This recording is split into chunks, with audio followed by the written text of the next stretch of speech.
Hello everyone and welcome. I'm David McFarlane, President of the Ontario Council. I'd like to welcome all of you to the 2021 members meeting. Now, while a virtual meeting means that we're all scattered, we still would like to acknowledge the Indigenous peoples of the land that we are all on today. In particular, I join you from the traditional land of the Anishinaabe, Huron-Wendat, and Haudenosaunee First Nations in the Dish with One Spoon territory. We acknowledge the ancestral territory of the Inuit, Métis, and First Nations that call this land home. We do this to reinforce our commitment and responsibility to improve the relationship between nations. We have a brief Ontario meeting before joining the rest of CHF Canada for the annual meeting. Almost 350 people from Ontario have been participating in this year's CHF Canada AGM. On behalf of my fellow council members, I would like to thank you all for your commitment and for joining us today. Now, I'd like to send a welcome to our delegates, observers, and staff from Ontario CoOps and regional federations. I would also like to do a special welcome to our guest from Niagara Regional Housing, the Agency for Cooperative Housing, and Ontario's Minister of Housing and Municipal Affairs, the Honourable Steve Clark. Now, without further ado, I would like to introduce you to our host for this meeting. Please welcome Angela Kulasagaram. Thank you, David, and hello, everyone. My name is Angela Kulasagaram, and I join you from the traditional land of the Anishinaabe, Huron-Wendat, and Haudenosaunee First Nations in the Dish Without Spoon territory. This meeting is different from the 25 years of Ontario meetings at the AGM. Last year, delegates voted and approved a resolution to unify our two levels of governance, the Ontario Council and the National Board, into one governance body, the National Board of Directors. The resolution repealed the Ontario Region operating rules as of the end of 2020. This means that today's meeting is not an officially recorded meeting. We do not need quorum. We have no motions, debate, or voting. Today's meeting is just us, the Ontario co-op sector, coming together. This year, as we bridge the transition, Ontario Region is reporting to you. But in 2022 and beyond, our Ontario meetings will take on a new shape. Please note that any comments put in the chat feature are public, so bear in mind CHF Canada's rules on harassment and respectful language. Ontario Council is the one last part of the old system still in place. Their role is officially over at the end of this AGM. We're going to celebrate Council in a bit, but first we have Council's President, David McFarlane, delivering the last Ontario Council report. Over to you, David. Hello. As President of Ontario Council, the last President of Ontario Council, it is my pleasure to report on the 2020 activities of CHF Canada's Ontario region. We only had one resolution at the 2020 AGM, and that was Special Resolution Unified and Effective Governance of CHF Canada. Ontario delegates passed a resolution which meant ending the role of Ontario Council. After the AGM, Council collaborated with board and staff to get the details right for the unified governance and to ensure a smooth transition. Our advocacy work was busy in 2020. We made submissions to the Ontario government on issues like the budget and the poverty reduction plan. We collaborated with the Ontario Nonprofit Housing Association and the Federation of Rental Housing Providers of Ontario to issue a joint call on the province to build affordable housing to kickstart the economy. We held our first virtual Co-op Housing Day at Queen's Park. It was a successful day of meetings with MPPs from all parties to strengthen political support for co-op housing. We continue to make our case for protection of HSA co-ops as they reach the end of their mortgages, a key issue for Ontario housing co-ops. In the face of COVID-19, as the provincial government made numerous legislative changes, we ensured they were aware of what co-ops needed to function. The pandemic has shown me how closely interconnected our government relations and co-op services staff work. They continue to work together to ensure the emerging needs of our co-ops are being met. I encourage all Ontario co-ops to keep updated on the latest news by visiting our COVID-19 page on the website. Staff also work closely together to push for a solution to the end of mortgage issue for HSA co-ops. While working from home, our co-op services team assisted staff, boards, and members of Ontario co-ops with challenges and advice, both COVID-related and on everyday co-op life. Staff provided resources unique to HSA co-ops needs. They updated tip sheets for working with your service manager. They also created a resource for families applying for assistance to help them understand the co-op housing model. In 2020, we said goodbye to CHF Canada's Deputy Executive Director, Harvey Cooper, a leader in Ontario's co-op sector for decades. Please check out the online annual report for more about Harvey and our 2020 work. With Harvey gone, it falls on me to thank the wonderful staff who work for the Ontario region. Thank you will go out to our co-op services team led by Keith Moyer, with Peter Jaziage, Denise McGann, and Don Richardson. Of course, thank you also goes out to Simone Swale in Government Relations, our admin assistant, Barbara Zamanska, our office manager, Janet Grant, and Moira Dunphy, who covers communications. I also thank my fellow council members, Vice President Marianne Hannant, Second Vice President Allison Chase, Treasurer David Corson, Tom Clement, Sarah Jensen, and Corinne Nind. It has been our honor to bring the history of Ontario Council to a close, confident in the future for our fellow Ontario members. Thank you. Thanks, David. It's promising to see how we've all adapted during the pandemic. Now we're going to take a look forward at the most pressing issues for Ontario co-ops, the end of mortgage for Housing Services Act co-ops. Here is CHF Canada's Manager of Government Relations, Simone Swale. They're all yours, Simone. Good afternoon, everyone. I'm CHF Canada's Manager of Government Relations. Next slide. For the past 3 years, the top priority in Ontario has been the end of mortgage issue, or EOM, for Housing Services Act, or HSA co-ops.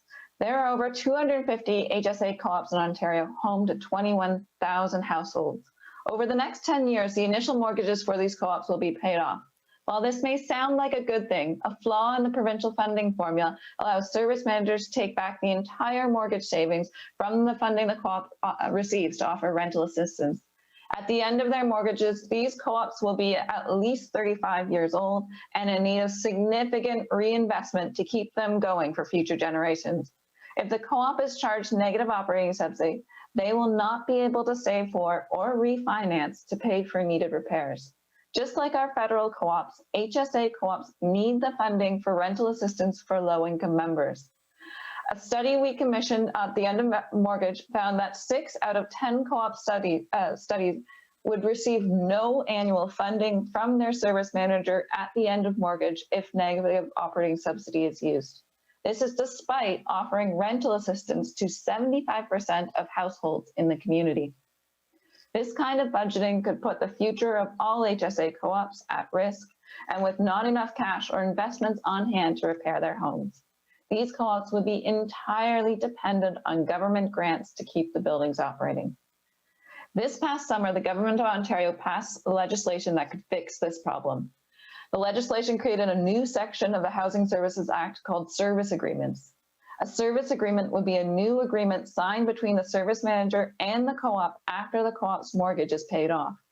The details for how service agreements will work and if a funding formula will be set by the province is still to be worked out in regulation. This is a real opportunity. Co-ops need a reasonable funding formula that protects rental assistance included in the regulation so that they have a level playing field to negotiate a service agreement with their service manager. We are actively working with the Minister of Municipal Affairs and Housing, the Honourable Steve Clark, and his staff on the development of the service agreement regulations.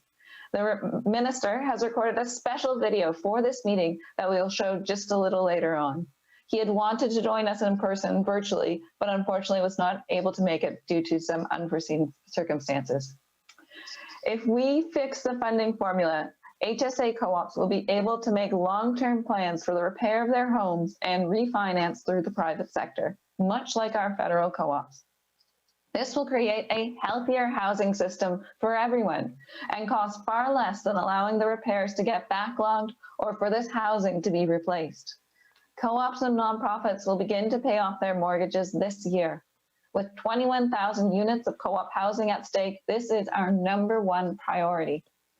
Next week, we are launching a new Fix the Formula for Co-ops webpage where you will find out all the information you need about this issue. You can sign up for campaign updates and find a Fix the Formula resolution that you can pass at your co-op to show your support. Just like with the You Hold the Key campaign, we are asking all co-ops in Ontario, whether federal or HSA, to show their support by supporting the resolution this afternoon at the annual meeting, by passing the Fix the Formula resolution at your co-op and sending it in to CHF Canada, by responding to the public consultation on service agreement regulations when it launches, by reaching out to your local MPP and city or regional councillor, and by signing up for the campaign updates on our new webpage, which will be launched just next week. Our HSA co-ops need a reasonable funding formula in regulation that will allow our communities to protect their homes and partner with government to build more affordable cooperative housing. Together, we can make sure that happens. Thank you.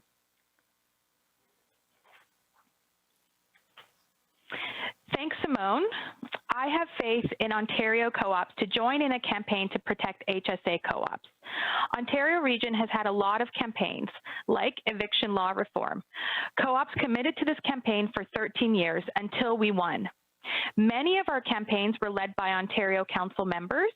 They helped build better relations with politicians. Let's enjoy this video celebrating Ontario Council.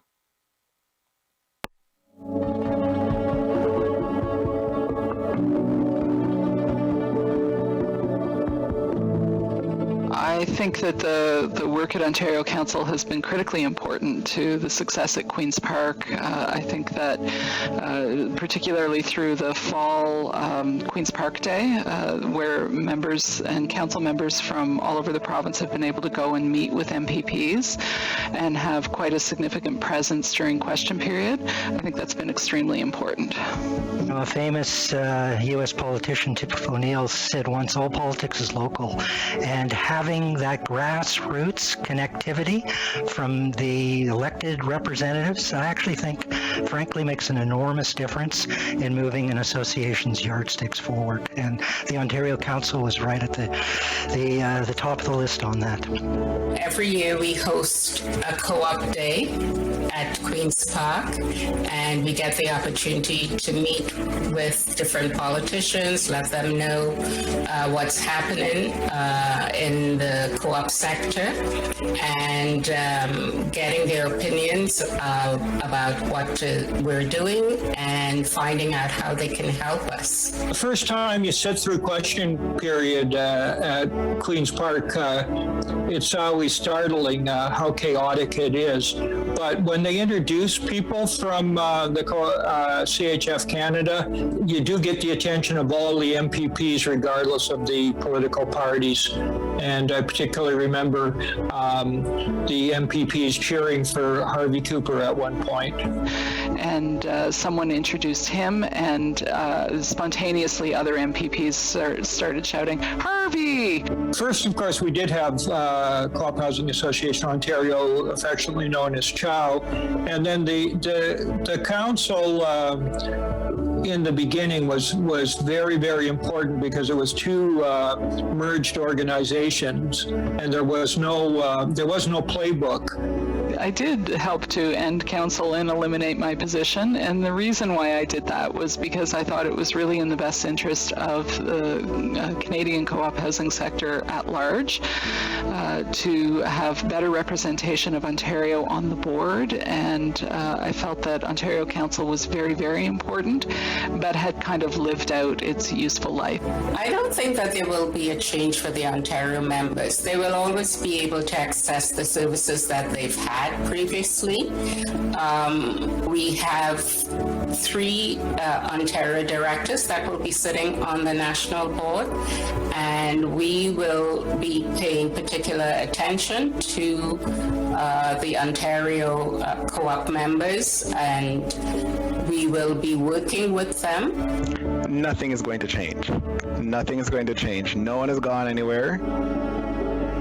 Right down to phone numbers and emails still remain the same. So after this transition, and we've transitioned to one governance body, if anything changes, it will be increased efficiency.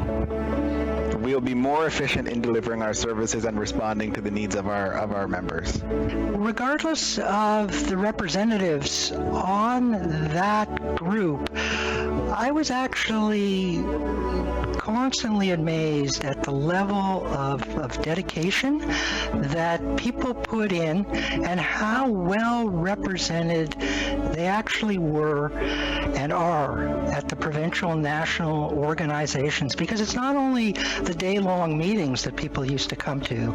These folks did a lot of work in between meetings, because I think for most of them, if not all of them, cooperative housing is part of who they are. It is baked into their DNA, and they want to contribute.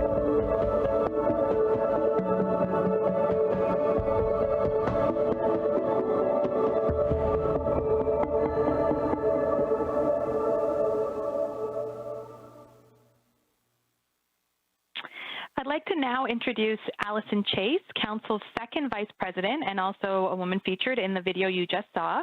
Allison is going to introduce our keynote speaker. Over to you, Allison. Hello.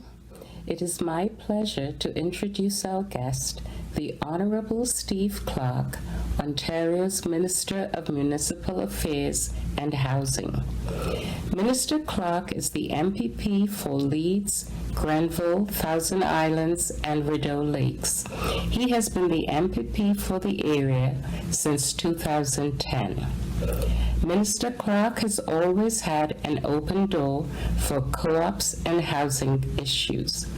In 2013, while serving for the official opposition, he played a crucial role in helping co-op eviction law reform pass unanimously in the House. Since becoming minister, he has partnered with the federal government to launch the first Canada-Ontario housing benefit, secured $765 million for the Social Services Relief Fund to help municipalities protect homeless shelter staff and residents and prevent homelessness. He simplified the rent geared to income rules for HSA co-ops, and in 2019, he launched the Community Housing Renewal Strategy to help stabilize and grow the sector. The outcomes of the strategy and Bill 184 regulations will create a new policy framework for HSA co-ops at the end of mortgage. It will be critical to the long-term success and viability of our co-ops. Throughout his time as minister, Minister Clark and his staff have worked continuously with CHF Canada towards our shared goal of ensuring all Ontarians have a safe, good quality home they can afford. Minister, on behalf of everyone here today, I'm delighted to have you join us this afternoon. Please welcome Minister Steve Clark. Good afternoon. It's a pleasure to speak with you today. I know you are all great champions supporting a bigger and a brighter future for co-op housing in Ontario. I'd like to start by saying thank you for all of the tireless work supporting Ontario's community housing residents during these unprecedented times. Early on in the pandemic, we created a working group to hear from community housing providers on challenges you were facing as a result of COVID-19. Your input helped us develop a guide on community housing resources to address COVID-19 that we first distributed last summer. In April, we updated the guide to better reflect the current and changing situation. Since the launch of the Community Housing Renewal Strategy, we have been working with all of you on how to improve the legislative framework for community housing.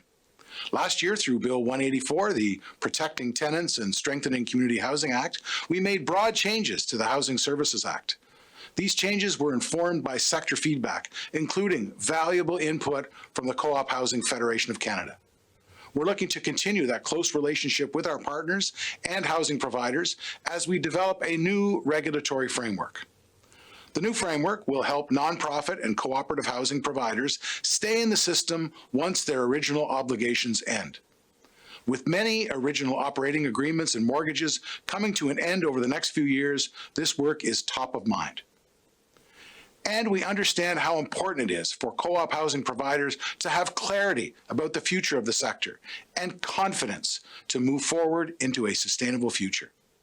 We appreciate how actively engaged the CHF has been in our consultations and in conversations with myself and with my staff. Your insight is essential as we move forward to the next phase of community housing in Ontario. Recently, we were asked for feedback on potential changes that would require service managers to set local eligibility rules on rent geared to income assistance. These potential new requirements will be informed by the feedback received through key stakeholders and the regulatory registry posting. We're reviewing what we heard, and I look forward to sharing more with you in the months ahead. It's no secret that Ontario's community housing sector faces a number of challenges, including lack of supply to meet demand. We have taken action to address the housing crisis we inherited from the previous government. We're using tools like MZOs and repurposing unused provincial lands in order to cut red tape and get homes built faster. Here's an example. I issued an MZO back in March at the request of the City of Hamilton. This sped up the approval process for 15 affordable units, which helped the city meet federal government funding timeframes. In October 2020 in the City of Toronto on provincially owned land, I issued 2 MZOs, which combined are creating roughly 1,500 residential units, almost a third of which are affordable units. These are the real results for real families. Since last fall, we have been working very closely with the Ministry of Health and the Ministry of Children, Community and Social Services to lead virtual sessions to review Ontario's supportive housing programs. On the supply theme, we heard loud and clear about the need to increase the amount of all types of supportive housing and improve access to financing and funding opportunities. More work needs to be done. We know that all Ontarians deserve quality, affordable housing, and we look forward to working with you to support and grow the community housing sector and build a more resilient, healthy province. Thank you and enjoy the conference. Thank you, Minister. Thank you for your remarks today. We appreciate the opportunity to hear directly from you about your work to stabilize and grow community housing in Ontario, and particularly cooperative housing. I also wanted to recognize how much we appreciate that you and your staff have always had an open door for co-ops, both co-ops in your riding and CHF Canada. There's a real sense of partnership and a recognition that working together, we can build a brighter future for all Ontarians. Up until Friday, you were ready to join us on a beautiful Sunday in June. And even though your legislative duties preempted your appearance, you still made the time to pre-record this message for us, and we thank you. We've sent in the mail a small token of our appreciation. On behalf of all of our 550 co-ops, their members, and the delegates here with us today, thank you, Minister Clark, for your hard work and support. Thank you. Thanks, David. We're almost done. We have a special group of people to thank, your co-op staff. It's time for our long-term service awards. Here to help us with this is Council Vice President Marianne Hannett. Hello, I'm Marianne Hannett. I'm so pleased to present this year's Long-Term Service Awards as one of the last Ontario Council actions. Each year since 2002, we've given out these awards to honor the significant contributions co-op staff make to our movement in Ontario. For a great many of our staff, their work is more than a job. They keep working in housing co-ops because they believe in housing co-ops and they believe in co-op values. They often go above and beyond their job responsibilities, playing important roles in our movement. Today, we're recognizing 20 staff. They were nominated last year or this year by the co-ops where they work. Certificates were mailed to them in May. Receiving a certificate for 5 years of service in their current co-op, we have Colleen McCaugan, Emelina Brodelo, and Jennifer Smirnios. Receiving an award for 10 years of service to housing co-ops, we have Lionel Matthews, Linda Hayward, and Shelley Teeple. Receiving a 15-year award, we have Juan Cerez, Ryan Guzman, Christine Durocher, and Siggy Wong. Receiving a certificate for 20 years of service, we have Tanya Jeans and Michelle McLeod-Dyer. Receiving the 25-year award, we have Maria Zabala, Jacqueline Graham, and Murtaza Dago. We're now getting to people whose younger versions were in that picture from the first awards in 2002. Receiving a 30-year certificate, we have Scott Steiger-Piatowski, Sharon Stone, and Diana Hogan. And finally, receiving a 35-year award, yes, 35 years in the same co-op, we have Jackie O'Hearn. Thank you all for your dedication and commitment. Congratulations. Thank you to our guests and speakers, to Ontario Council and all the staff and crew who helped make this happen. A special thanks goes to First National Financial for their sponsorship of our conference bus. As always, we ask you to help us improve your AGM experience. Please participate in the survey when you get the email. At 2 o'clock, the national meeting will begin. You'll want to hear the latest, and delegates will be voting on resolutions and are electing our new board. So stay right here. The waiting room is about to open. Delegates, staff, and guests are joining us here. So thank you to Ontario Council. Thank you for having me as your host, and we'll see you soon.